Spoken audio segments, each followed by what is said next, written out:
Vice President. And this issue has been very active, finally, in Congress. And with us, just flew in from Washington, but from our host senator here in Nevada, from the office of Senator Harry Reid, we have Mónica Barrera.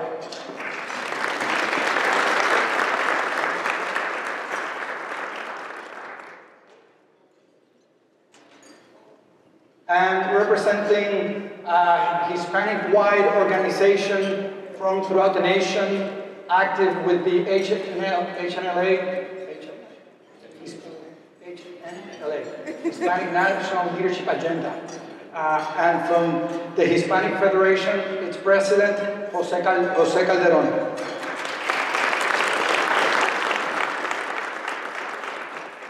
So any one of these speakers could speak for an hour and a half. So it is my job to go ahead and have them present, have them exchange ideas, and then open it to you for questions. So let me start with Jose. Jose, just, we all know Congressman Luis Gutierrez. Congressman Luis Gutierrez is a Puerto Rican, U.S. citizen by birth, who's been extremely active in comprehensive immigration reform. Some have said that now it's the turn of the Mexican-American, Cuban-American, and other sectors of our diverse Hispanic community to raise the issue of Puerto Rico at the national level. In your work, have you seen this happen? And what thoughts do you have to share with respect to this issue in the front lines today? So gracias. So thank you, everybody. Thank you for, everybody can hear me, right? Yes. I hear myself being projected here.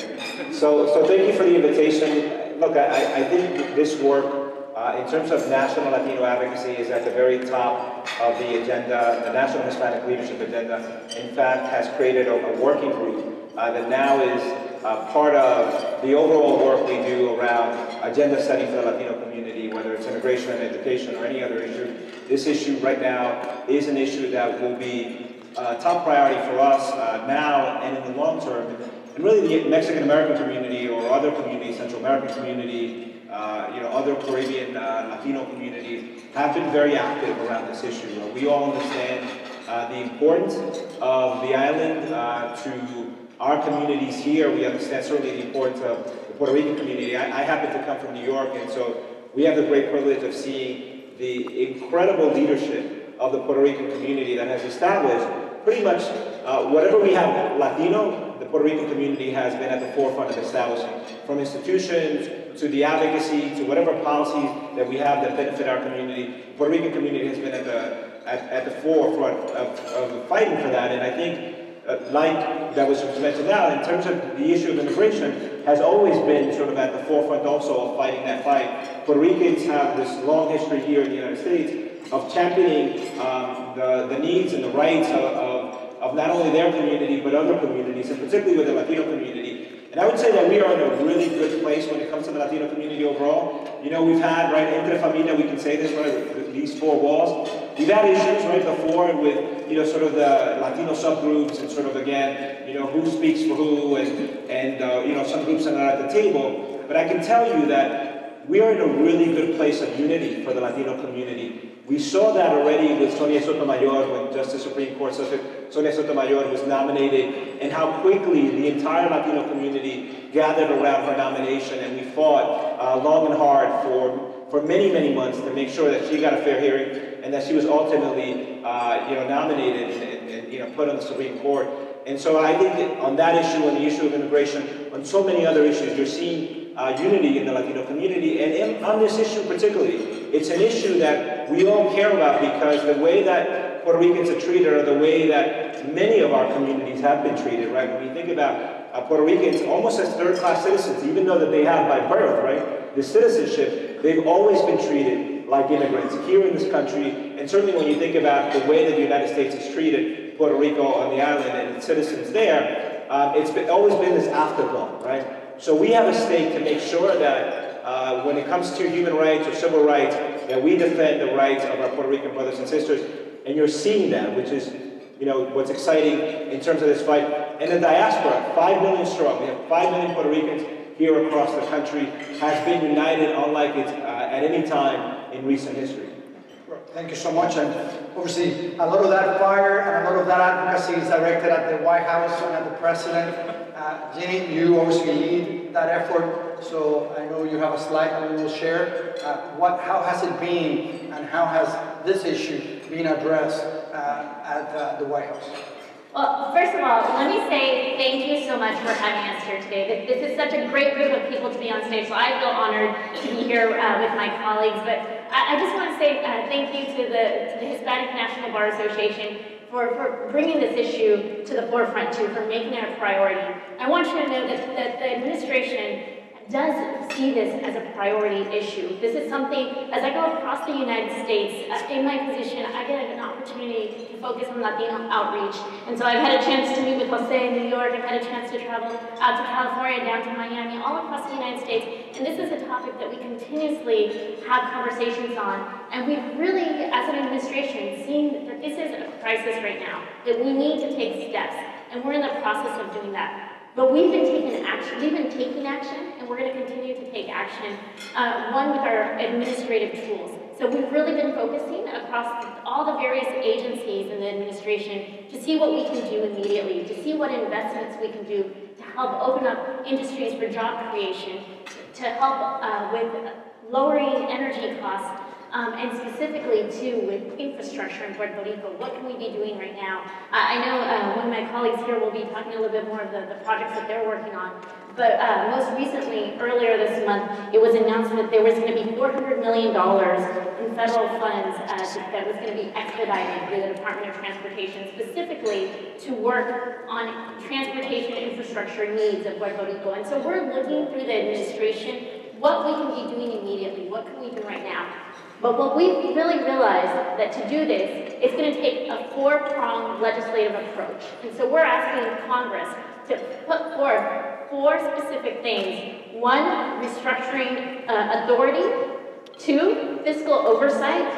3, looking at Medicaid. And then 4, earned income tax credits. So with restructuring authority, we're really asking for a comprehensive restructuring regimen to address Puerto Rico's current issue. And with fiscal oversight, and I know my colleague here, Adam, can get a little bit more into that shortly, but really looking at an independent, credible fiscal oversight to ensure that Puerto Rico addresses its long-term fiscal plan, and really looking at it independently through the fiscal oversight piece.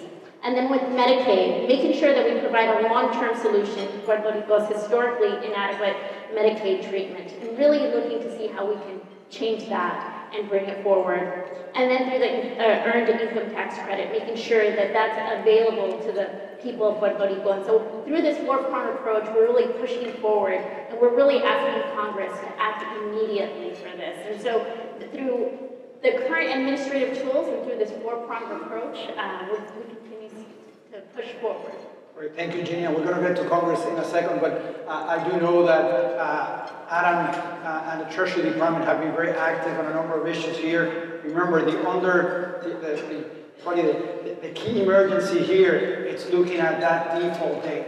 So, Adam, if you want to stand up, feel free. Otherwise, I'll go ahead and start introducing your slides here on the Puerto Rico matter. Sure. Thank you for that. So just to spend a moment here to tell you our perspective. Puerto Rico is in crisis. What started as a recession has become a fiscal and economic crisis that is already showing signs of becoming a humanitarian one as well. So let me just spend a moment giving you a few elements of that. Suppliers are not being paid. It used to take 1 month to be paid after you rendered services to the central government. It now takes 4 months or longer. Tax refunds have not been paid. And more recently, defaults have already started. 4 of Puerto Rico's credits are already in default. This will continue to escalate as more and more lawsuits continue to be filed. And by the way, the lawsuits have already started. So there needs to be an orderly framework in place to resolve the long-term challenges that have been going on in the Commonwealth. The first slide, if we can go back just 1 slide, is perhaps on the left is the most telling statistic of all of the elements that I just shared with you, people are doing what you would expect them to do in the midst of a crisis. They're leaving. These are 3.5 million American citizens that can take a flight to Orlando, to New York, to Ohio, to any place in the mainland, and they're choosing to do so. They're exercising their right to do that. 2.5% of the population left last year. In the past decade, more people have left Puerto Rico than any other state in modern history since World War II. So we need to put a framework in place that stabilizes the fiscal situation and gets Puerto Rico back on the path towards growth. Go forward, just 2 slides. Just to spend a moment, one more slide. Just to spend a moment on the debt, because people often talk about Puerto Rico's $70 billion of debt. And there's 2 facts here I want to share with you all that, for those of you that are less familiar with the situation, might find helpful. The first is that you can see in 2000, the debt was around $24, $25 billion. So over the course of the past decade and a half, Puerto Rico has filled its budget deficits by doing a number of things, most importantly, by borrowing more money. And that's how they got to the $70 billion of debt that they have today. However, that debt is not one debt stock. This is a very complicated and complex debt stock. There's 18 different issuers. Some are public corporations like the Electric Authority, like the Water Authority. Others is central government borrowing, and then they have sales tax-backed debt. So there's various categories of debt in a very complex, interconnected nature. And that's why, if you go to the next slide, if you look at all of that debt, the collective debt that they have, and the tax-supported elements of it. So the various tranches of those 18 credits that are supported by the taxing authority of Puerto Rico, it's shown up on the screen. But the punchline here is it's between $3 to $4 billion a year. And if you look at the taxable income that Puerto Rico has, it's around 30 to 35%. The comparable state average is 5%. So Puerto Rico's debt stock is not sustainable. They need to restructure their liabilities. There also needs to be local reforms that need to be put in place. So the Commonwealth put out a plan to do so, to reduce its fiscal gap, and has already started negotiations on a voluntary basis with creditors. But to conclude those negotiations is going to require a legal framework to restructure the debt and oversight to ensure that the reforms that they want to put in place are achieved over the long term, and you stop the historical pattern of revenue overestimation, and you can have a credible budget that meets the needs of residents on the island. The last slide, just to show you all briefly, is how the markets are reacting to the situation. Puerto Rico, in our assessment, is separated out from the rest of the municipal bond market. You can see this here. This is one indication of just the yields, the payment. It's based on prices of Puerto Rico's debt relative to the broader market. You can see it's clearly an outlier, and to the extent there are questions, we can happy to explain in a little more detail our views on the market impacts. But just to close on one final thought, the time for action is now. We have called on Congress to push forward and turn the 4 principles that the prior speaker shared with you into legislative text. Speaker Ryan issued a commitment to address this by the end of the first quarter, by the end of March. And we are optimistic that Congress will rise to the call of this crisis, much like they've done in every other crisis in the history of our country. So we are continuing to work through that process and hopeful, but if you walk away with one element from the things I've just shared with you, it should be, I hope, that the time for action, in our view, is now. Thank you, Adam. I'll be remiss if I don't point out to a group of lawyers that this year, 2 cases in the Supreme Court docket have to do with Puerto Rico.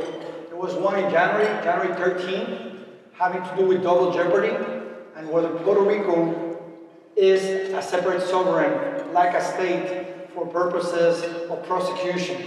And that will have a critical effect because that will indicate whether the Commonwealth government does have a quasi-10th Amendment sovereignty or is it an agency of the federal government, and the Commonwealth government and its publicly adopted constitution are nothing more than a quasi-delegation or temporary delegation of power from the federal sovereign. And another case will be heard on Tuesday, which is a case because the federal law does not allow Puerto Rico to use Chapter 9, as a state cannot use Chapter 9, and Puerto Rico adopted a local law to provide for the restructuring of its public corporations, and that case went to the First Circuit, and the First Circuit determined that bankruptcy was preempted in Puerto Rico, that there was no federal option and no state option available. And that case will be heard on Tuesday at the Supreme Court. So, Jaime, just real quick, I just wanted to elaborate on something that Adam said, sure. And it'll be real quick. And I know we have a lot of brilliant people in this room, but people like me, I wanted to dumb this down just a little bit in terms of the debt, right? So Adam mentioned how much money is going towards paying the debt, which is a really super important point. So out of every dollar that Puerto Rico brings in, the money that it's raising from taxes, etc., 35 cents of every dollar is going to pay this debt. That's unsustainable, right? So even states that are stressed, right, or localities that are free fall are paying 12 cents, right? In Puerto Rico's case, 35 cents of every dollar that it brings in, it's going to pay the debt. And that number is going to exponentially grow as more people leave the island. And so that's just unsustainable. I wanted to make sure that everybody understood the gravity of the economic situation in Puerto Rico, because that's what we're facing. And that's why we have a full-blown humanitarian crisis on the island. Thank you, Jose. Yeah, and sales tax have already been increased, I think, to over 11%. So it's also not for under taxation. Good. Well, as indicated, we already saw one perspective from the Treasury Department, another agency that is critical and has been doing a lot of work. And I want to publicly commend our member, Fred Pfaeffle, for his great leadership within his agency. Really focusing on Puerto Rico. It's Fred Pfaeffle. Fred, you want to tell us about what you guys are doing at USDA? Oh, yes. Thank you, Jaime. Thank you, Robert and Pedro, for having me here to speak on this very important issue. So, my title is Deputy Assistant Secretary for Civil Rights. I work at USDA. People say, well, why are you on a panel talking about Puerto Rico? Well, so I also happen to wear another hat, and that is to be a representative of the USDA on the President's Task Force on Puerto Rico. And my colleagues here with Adam and Ginette have worked more and more on that issue. And I really do see as what we do as work to prevent this humanitarian crisis as a civil rights and human rights issue. But as you pointed out, Ginette, we at the administration know this is a very important issue. This is not for us to solve. It really is in the hands of Congress. And that's why Monica is going to be telling us about Senator Reid's actions on this. But let me tell you a little bit, because I rarely, as a civil rights practitioner, get to come up in the stage with a group of people and tell you the good news. I'm always saying the bad news, the discrimination, and all the lawsuits, what have you. So I think that, and I've had the privilege of working with Secretary Vilsack at USDA, and an initiative. One of the first things that we did is we put Puerto Rico last year in April in the first slide, please, talks about strike force. So we're focused in the United States on poverty. And look at the poverty rates in Puerto Rico. Child poverty rate is over 50%. The overall poverty rate is 45%. Next slide. So I promised Jaime I was going to go very quickly through these because I have 7 of them. And this just gives you a very quick smattering of what we've done. We have, USDA does so much more than food inspection, so much more than farm loans. We do have the food and nutrition services that provide summer meals for kids and the NAP, not the SNAP, but the NAP benefits, which we'll go into in a minute. We also have 40% of the housing in Puerto Rico the entire housing is USDA subsidized one way or the other. We are the largest landowner on the island because we own and operate the U.S. Forest Service, and Yunque National Forest is located in the northeastern part of the island. And so we actually have a lot of efforts that we have done on climate change. Puerto Rico is a climate hub. And so we do have an agency with substantial resources on the island working on conservation issues. And I'm going to talk a little bit about drought as well. And one thing that I want to talk about is food security as well, because a little known fact that probably a lot of you know, 85% of the food in the island in Puerto Rico is imported. And that has created, we're working with Secretary Comas, Secretary of Agriculture in Puerto Rico on addressing that issue. Next slide, please. So just to put it in perspective, the FNS Food Assistance Program in 2014, where I have the latest figures, was $2.3 billion. And if you look at the participation rates, you're talking about on the island, over 1.3 million people on the NAP Food Assistance Program. School lunches, 325,000 kids on that. That doesn't include the summer meals program that I talked about. And in particular, 9 out of 10 children born in Puerto Rico today receive the WIC assistance, Women and Infants and Children assistance from USDA. Next. One of the things that we do, we have authorities to help rural America. So anywhere outside of the urban centers, we can either provide direct assistance or guarantee financing to, in essence, build a new town. Anything that creates jobs and businesses.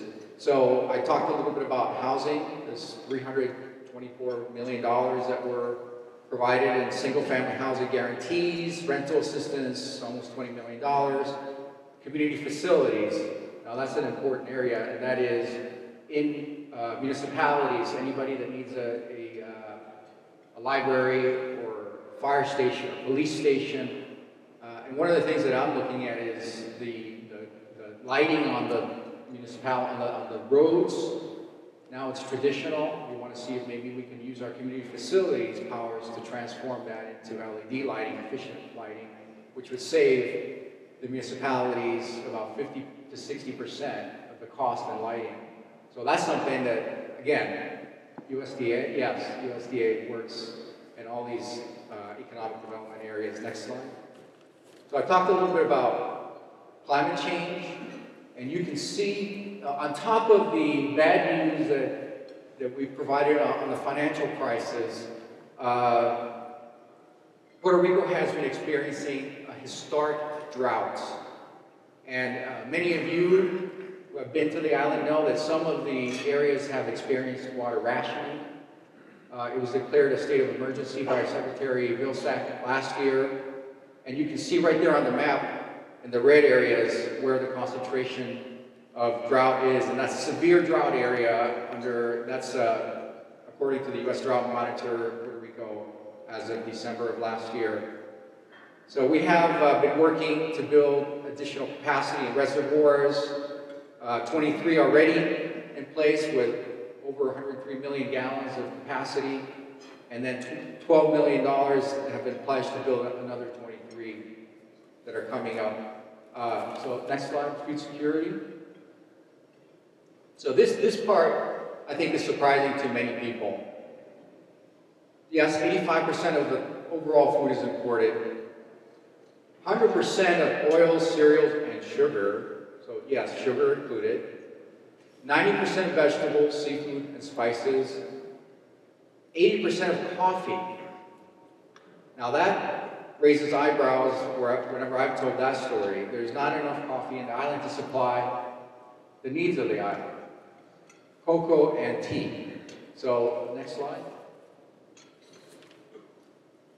What we have been doing then is in March, earlier this month, we took a trip with 6 of our agencies, and we held workshops on how to help the people who need to learn how to use our programming actually come to the table and make the applications. One of the things that I'm in charge of at USDA is our limited English proficiency. So we took a whole team with us to assist on what we can do to provide limited English proficiency assistance to access those programs so we don't have that bottleneck. And we worked collaboratively with the Speaker of the House, Jaime. I think his picture is up there. We signed 2 MOUs. One is with Fuerza Pymes in Puerto Rico. That's Pequeña y Mediana Empresa. Small and medium-sized. Small and medium-sized enterprises. And then we also had another MOU with Empleo to provide opportunities to those people in the University of Puerto Rico and other universities to have experience within our 17 agencies, and primarily in the ones that are stationed in Puerto Rico in the island. In addition to that, we went down to Ponce working with the Department of Economic Development and Exports with and the Secretary of Agriculture and the House of Representatives, and we held these workshops in Ponce at the Centro Ferial, including on how you can apply on drought and conservation programs, beginning farmers. It's very important to us to restart the agrarian economy. We're working on the areas of sugarcane now, which is the primary source for the rum industry, right? Little known fact, although 80% of the world's rum, I don't know the exact figures, but a substantial amount of the rum in the world is provided and exported from the island of Puerto Rico. They import almost 100% of the raw materials, the molasses and the alcohol used for that. So we're working with the Department of Agriculture and the Land Authority to see if maybe we're able to convert some of the land that is now fallow into production, and then working together with the industry so that we can guarantee with USDA loan guarantees the financing necessary for the processing plants that are the key ingredient necessary to then be able to restart that industry. We have similar efforts with dairy and rice and other crops as well. But I want to just talk about one area that Adam would probably kick me if I don't bring up, and that's the closed naval station of Roseville Roads on the northeastern part of the island. It has about, I don't know, thousands of acres. I want to say at least 3,000 acres of developable land. It has an airport, and it has other infrastructure. So the U.S. Navy established it back, it has a long history dating back to World War I and II. And President Roosevelt, I think, had the idea, before he was president, to actually put a station there. And it outlived its utility, and then it was closed. So what does that mean? It means $300 million worth of economic activity that exited the island right across from Vieques. We left, the United States Navy left it with a certain amount of contamination. The Vieques contamination right across the strait is also famous. And so we have been working with the Redevelopment Authority and Roosevelt Roads to see how we can provide financing under our community facilities for some of the infrastructure that's going to be necessary to be able to redevelop Roosevelt Roads, which is going to be an economic engine for the area. And I don't want to take up a lot of time, I know we're short, but I just want to raise one more. And this is an example where we're working with some of the people outside of the agricultural sector in finance. So we're working with a new venture fund that we're hoping is going to be funded now prior to Secretary Vilsack making his visit in late May.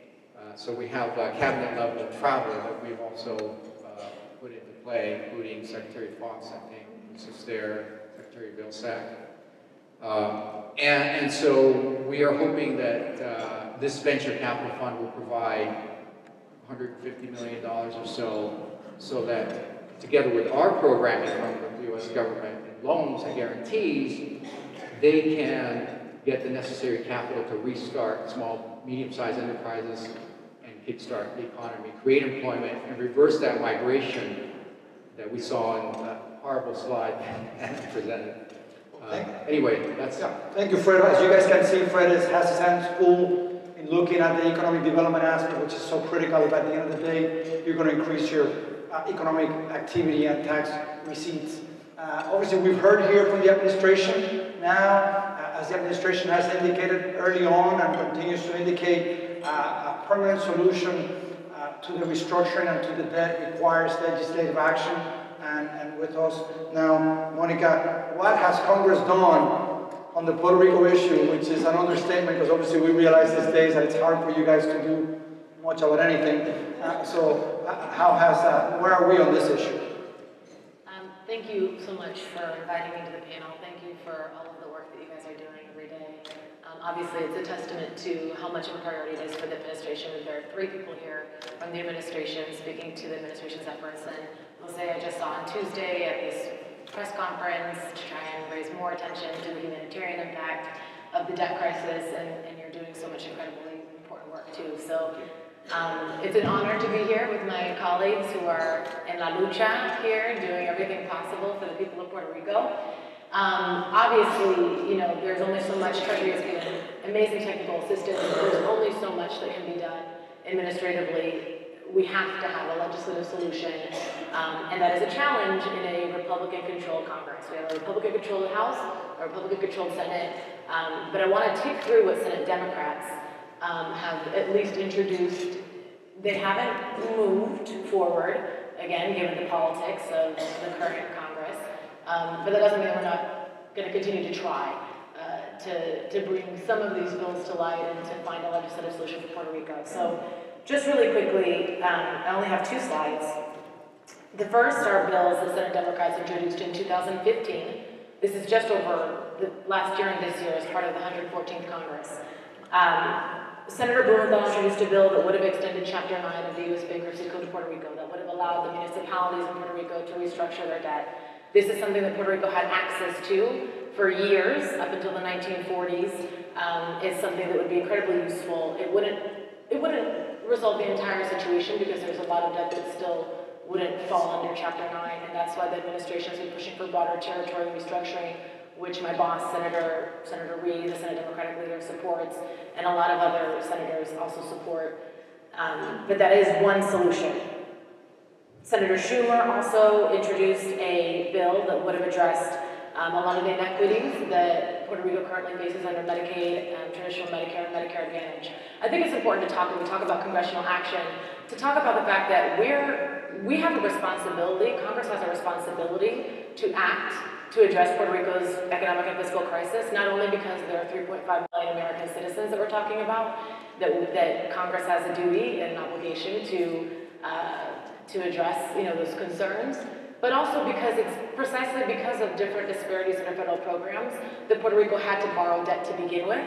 So it's easy to point the finger. At this point, that's no longer helpful. There's responsibility from Puerto Rico's government, there's responsibility from our government, and really at this point, we all need to say we're here in this situation for a number of different reasons, in part because of existing federal disparities under current programs, federal programs, that need to be rectified.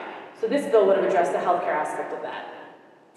Similarly, Senator Menendez had introduced at the end of last year an earned income, a bill called the Earned Income Tax Credit and Child Tax Credit Equity Act. This would have, right now, Puerto Rico is currently fully excluded from the EITC program and partially excluded from the CTC program. These are programs that Puerto Ricans would have access to were they on the mainland. It's unnecessarily depriving them of a work incentive, right, and an opportunity to see to have access to these refundable tax credits. So that would have rectified that issue. And then lastly, last year, Senator Warren introduced a bill that would have put a moratorium on creditor litigation against Puerto Rico until the time that Congress had promised to act. And by Congress, I mean when Speaker Ryan indicated that he was going to act by the end of March, this bill, Senator Warren's bill, which also was introduced as an amendment during the Energy Modernization Act, it would have put a stay on creditor litigation. And I want to say, not only did Speaker Ryan say that he would, or instructed the House to act by the end of March, but Mr. McCarthy also indicated that there would be a bill ready for floor action by the end of March. We're seeing that deadline slip. The House Natural Resources Committee is working diligently and seemingly in good faith towards finding a solution on Puerto Rico, and I can talk a little bit more about that. And hopefully that is something that will be livable and amenable to both Democrats and Republicans, and something that we can get across the finish line, because as everyone else has stated, Puerto Rico cannot wait. This is urgent, and we don't have time at this point for partisan politics. We need to work together to find a solution. In this year, just this week, on Monday, Senator Menendez introduced a Puerto Rico Stability and Recovery Act. The first two bullets there go over the two different pieces. This basically reflects exactly Treasury's congressional roadmap for legislative action. So this includes the debt restructuring, territorial debt restructuring. It includes a fiscal board, although I don't know if it's called a fiscal board, but some type of a financial assistance board. It includes the ATC, CTC disparities, rectifying that, and it includes the healthcare piece as well. So that's the comprehensive approach.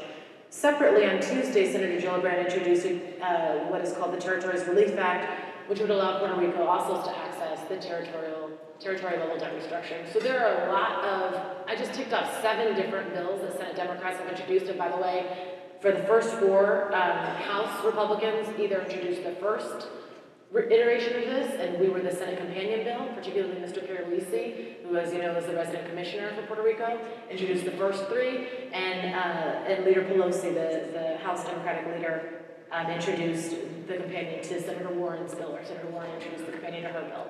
So these are our efforts, bicameral efforts, by Democrats. Of those 7 bills that I mentioned that Democrats have introduced, Senate Republicans, have introduced 1 bill. It was at the end of last year, and Mr. Hatch, Grassham, and Ms. Murkowski introduced a bill called Puerto Rico Assistance Act of 2015. It was all control board, no debt restructuring, and would have included poison pill offsets for Democrats, including cuts to the ACA and other things that are non-starters across the board. So we stand, and by we I say Democrats, stand ready to work with Republicans in the House and in the Senate towards this pathway forward. My boss, again, the Senate Democratic leader, Mr. Reed, he sent a letter to Mr. McConnell in January saying, please appoint a task force, a bipartisan task force. We haven't seen any forward movement on that.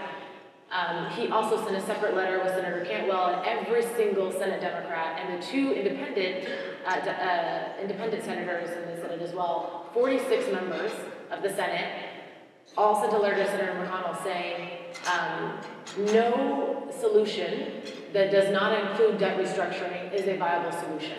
So we've made very clear that we stand ready to act, but in the type of legislation that was introduced by Senate Republicans at the end of last year is not going to be a viable pathway forward for us. Aside from going over kind of the bills that have already been introduced, I should mention there have been a number of hearings that have also happened. The last hearings have been by the House Energy and Natural Resources Committee. They've had 3 hearings. And again, we hope, in April to see a bill there that we can get across the finish line that includes debt restructuring at the territorial level and that is in the best interest of the Puerto Rican people. Good. Thank you so much. Well, you guys have heard from all the sides. I know we have a number of experts here, so we want to make sure that we provide time for questions. I'm just going to ask one to the panel as you guys think about your questions and get ready. We're all going to work for some congressional action here by April. If there's no congressional action by April, and we face the I guess the increased defaults from the island, what, if any, developments do we think, what consequences would the lack of congressional action have if you dare to prognosticate or preview, forecast what could happen here as we hit May and June without congressional action? I think, Adam, you probably are best suited to answer that. So there are three implications that come to mind. The first is an obvious one, since I'm speaking to a group of attorneys and legal representatives. You can imagine lawsuits will for sure increase. The number of lawsuits, the scope of the lawsuits will increase. The second is something the governor has declared he will do and take an action, and that is to declare a moratorium on paying the debt. I have no special information about the accuracy of his statements, but that is what the governor and his administration is saying they will do locally within Puerto Rico, because they believe they do not have the capacity to make those payments. And the third is it just makes long-term recovery harder to achieve. So more people will continue to leave. The revenue and economic base of Puerto Rico will continue to shrink, and long-term growth prospects will become even more evasive and elusive. So it's quite possible that you'll have another decade, a lost decade, much like you had in this past decade, but one in which is driven by lack of access to financial markets. By the way, they have not had access to traditional municipal bond markets for well over 2 years now. The only financing that they've had access to is from hedge funds and non-traditional buyers, and even that borrowing source has dried up. And it's going to become even more challenging to deal with one piece that I didn't mention at the outset, but is very helpful for this audience, I believe, and that is the long-term fiscal challenges Puerto Rico faces in two areas in particular. The first is in the healthcare space, and so what people here may not realize is the reason healthcare is so critical to be part of this comprehensive solution is that Puerto Rico's Medicaid reimbursement rate is capped. There's a hard dollar cap at around $300 million per year. Puerto Rico spends $2.5 billion on its healthcare system. So normally, if you were the state of Florida or the state of Mississippi, there's a federal reimbursement share that you get allocated to help sustain the healthcare system for your low-income population. Puerto Rico doesn't benefit from that. They get $300 million a year.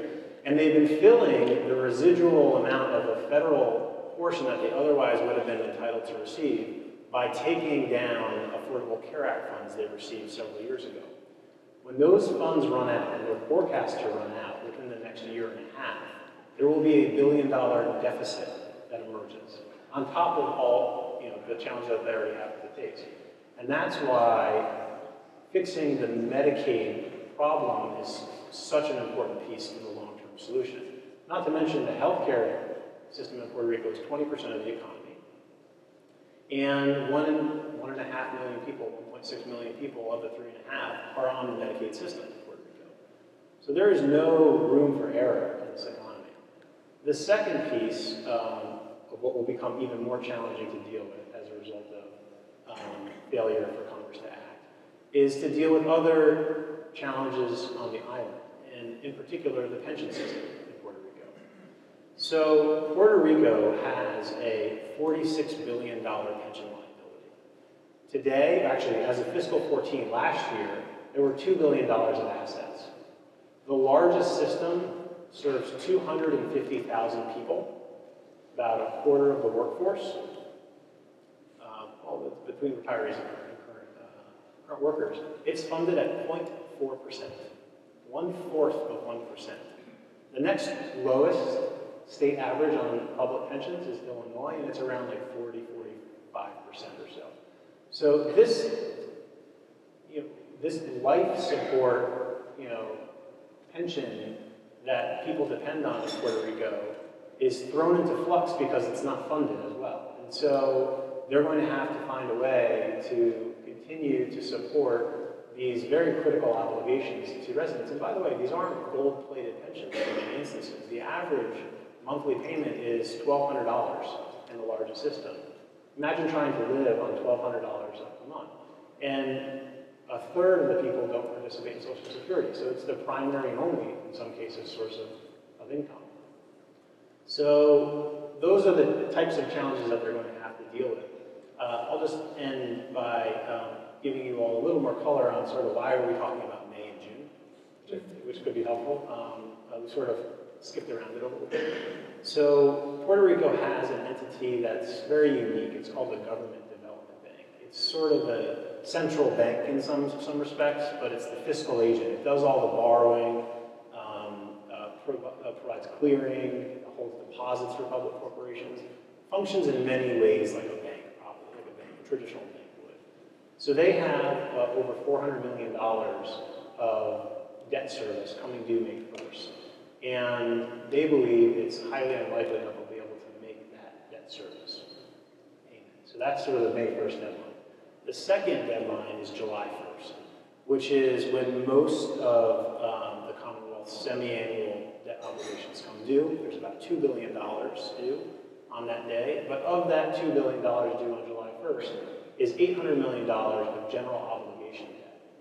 This is debt backed by the full faith and credit of Puerto Rico.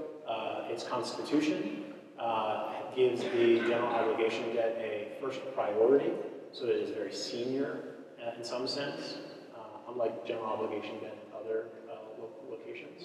And as one of the emergency measures that they've taken, the Commonwealth has stopped setting aside all money to make their general obligation debt payments. They stopped doing this, putting aside what's called monthly set-asides.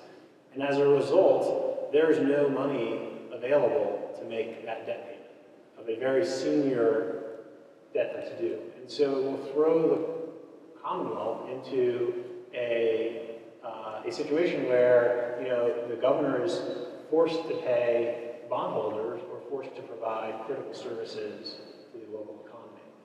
And so congressional action is needed in part to put a stay in place so that the lawsuits don't emerge and don't materialize, to give their time to let voluntary negotiations play out, to bind non-consenting creditors, so you don't have a situation where a few can, at the jeopardy of the majority, derail any process of stabilizing the fiscal outlook.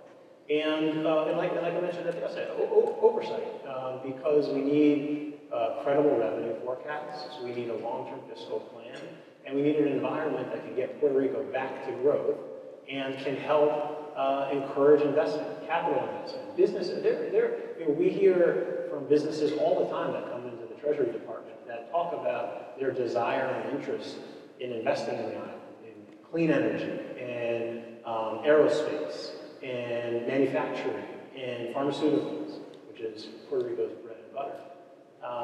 But they're all very reluctant to make those capital investments, including some of the large pharmaceutical companies that are already on the island, because it's hard to plan in 5-10-year increments as a business if you don't know what your fiscal outlook is.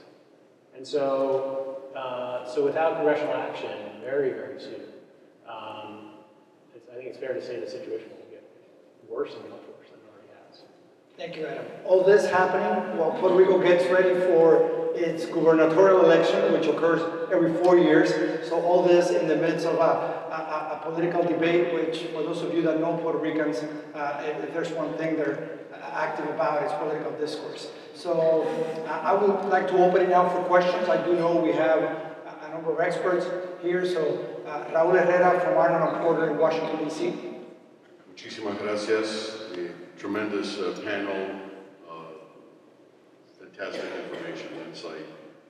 A question on the 15 years of having a diminishing revenue base, brain drain, outflow. Fred mentioned the critical asset there of Roosevelt Roads. It's a multi-billion-dollar development. It's properly done, and it can really be an engine of growth. That's been sitting aside, collecting dust prior two administrations and in the current administration. I can't encourage you enough that if you're going to try to put capital to work, bring in investment, people to work, that should be a priority.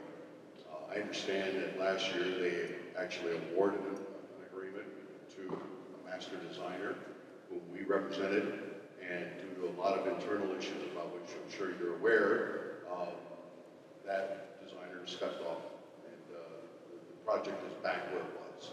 So I just wanted to make that comment and love to hear what thoughts there are about initiating that multi-billion-dollar project, critical to the future development of Puerto Rico. Thank you. So Fred, do you want to expand on Rosie? Yeah. I want to thank you, Ro, for that comment. This is a prime example of a follow-up to your question, Jaime. Why does Congress need to act? Probably the most important, I think, factor is the psychological factor of not acting. Ro just mentioned a prime example. His company, and I won't mention the name, I think they, saw this in action of what was going on with the crisis, and they decided this really interesting, very promising project in Roosevelt Roads that has all sorts of different types of development opportunities and tourism and trade and renewable energy, and Google was in there doing some things. There's an airport there, there's a whole town that's just ready and waiting to be rebuilt. It has affected the surrounding areas and has created a local, even deeper recession within that area. Without action, that's going to, the psychological factor is going to be propagated. Now, one of the things that we did, and you saw in my last slide, the picture of Assistant Secretary Joe Leonard went there, and he stood up in the podium at the Capitol, and he said, in front of the press and the legislators that were there, he said, Puerto Rico, you're not alone. We are here with you. I saw the faces. I saw the faces. So I think that's a critical element, is the psychological. Thank you, Fred. Can I add to that? Go ahead, Monica. So I think that says a lot.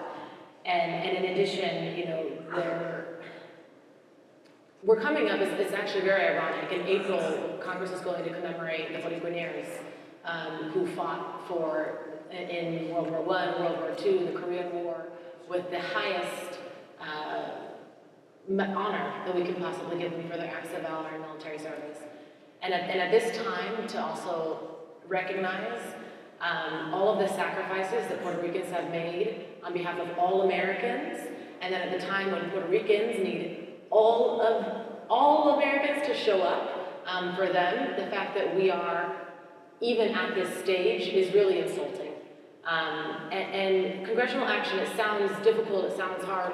They're actually the most important, I wouldn't say most important, but two critical pieces, the debt restructuring and then the oversight, don't cost a single dime, right? This should not be a heavy lift. This does not cost taxpayers $1. So to the extent that you can communicate that to your representatives, that would be incredibly helpful. And we do trust that Republicans are going to do the right thing and work with us on this. But again, timing is everything. And just to add as well to what we could see should some of those payments be missed. I know we've already seen cuts to some essential services. 200 schools have closed. Some hospitals can't run their MRI machines. There are human consequences. It's not just this, abstract impact on the municipal bond market that someone without a financial background like me has trouble understanding. It has a real impact on our communities too, that's very visible on the ground. So let me just quickly add, because I think the humanitarian piece is what we want you guys to walk away with, because it is drastic already. It's already a full-blown humanitarian crisis. One doctor a day is leaving the island every day. 35% of doctors have left the island over the past 10 years. Right? So we have a crumbling medical infrastructure that's going to get progressively worse. The brain drain, right? So the HNBA may have a lot more people here, a lot more lawyers, right, being part of your membership, but it doesn't help Puerto Rico, right? I think that the point is that it gets to a point, and again, I'm not an economist, but you get to the point of a death spiral, right? Where you get to the point where you just can't recover, right? So it's a lost generation, not for a decade, but for generations to come, because the tax base shrinks to the point where, again, that 35 cents of every dollar that's coming in is going to grow to 50 cents, to 55 cents, to 60 cents, and there's no returning from that. And unless Congress acts, there is no way out of it. Puerto Rico does not have the tools. Puerto Rico does not have the power to get out of this, right? So whatever people can say is like, well, they created this mess, which is not true, right? Because, again, there is a lot of blame to go on both sides. But even so, right, at this point, Puerto Rico cannot itself get out of this morass that it's in economically. So that's the only road forward. I think Speaker Ryan understands that. For us, right, as a community, it's about organizing, mobilizing, base building, everything that we have to do to make sure that the Puerto Rican diaspora, that certainly the Latino community, is engaged and organized. And so we've been doing a lot of work in Central Florida to organize the Puerto Rican community, thinking about the presidential elections this year. And part of the reason that Ryan cares, and part of the reason that the House Republican leadership cares at all, is because they care politically in terms of how the Puerto Rican community here in the United States is going to turn out for these elections and for future elections. And I tell our Republican friends all the time, we're not partisan, but we tell our Republican friends all the time, you want to turn Florida blue forever? Continue doing nothing around Puerto Rico, because that's exactly what's going to happen in the long term. So we need to organize, we need to mobilize, and we need to care ultimately. And so part of the reason that we're having this discussion, and thank you, HNBA, for having this conversation, is to get all of you active and speaking about this issue. And I would just add on there just the importance of the personal story, because it is about these personal family stories and about the issues that are facing everybody that's back there. But I actually have a question for the audience. Who here is from Puerto Rico? Do we have anybody here? Wonderful. So I want to make sure that you share your story, that you continue to organize in your own communities and make sure that you are helping to paint the picture, because this is a crisis and this is something that we need to move forward together. So thank you for being here. Thank you so much. One last question. Hi. Thank you for brilliant presentation, the whole legal aspect. Obviously, there needs to be a restructuring, thank you for all the effort that you guys put in. I grew up in Puerto Rico. I went to high school in Puerto Rico. Whenever I would hear Roosevelt Rose, it'd be like, oh my God, they're going to kick our butt in basketball and baseball. These guys, just great schools that they had there that are all now closed down. There's another class of bondholders that are I guess mom and pops that want these triple net-free bonds and are retiring, and that they would get, don't have to pay federal tax, city tax, the state tax, and that's another class of bondholders. We think of the bondholders like bad guys, which, whatever. But once we do all this, right, and get it done, or whatever we can get done, there are certain problems with Puerto Rico that are not being addressed. The prepa, how expensive it is to produce electricity there, how poor they collect on their account receivables, the same thing with their acueductos, collection of taxes in general, and other corruption. These are things that need to change among, these things. So, I don't know what we can do about that, but I know obviously the issue of restructuring and the issue of the board, the supervisory board, it's looking at transparency.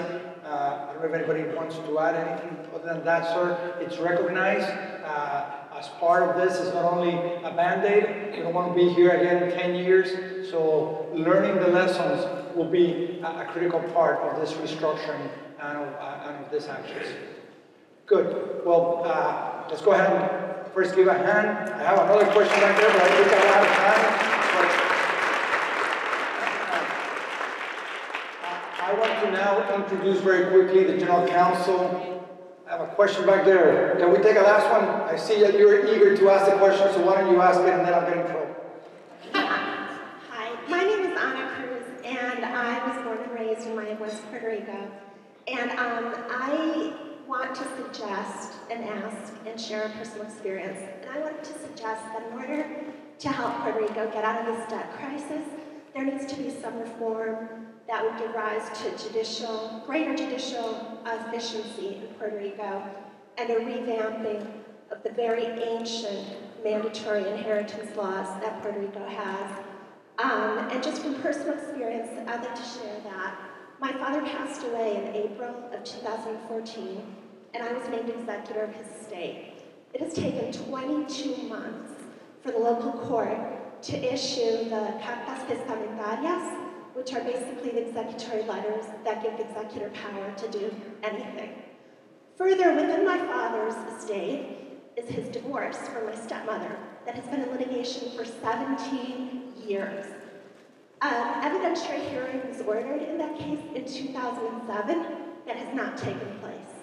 Another evidentiary hearing was ordered in 2011 that has not taken place. Within my father's estate is also my grandparents' estate.